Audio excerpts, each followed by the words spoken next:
नमस्कार.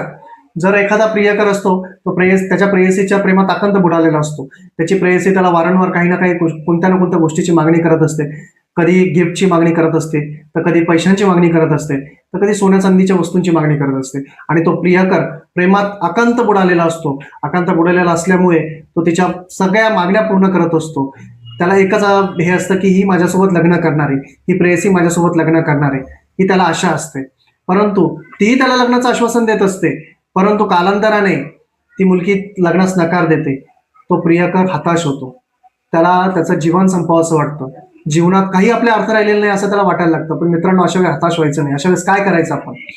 तर भारतीय न्याय संहितेचे कलम 316 व 318(2) अंतर्गत आपण त्या मुलीवरती कायदेशीर कारवाई करू शकता.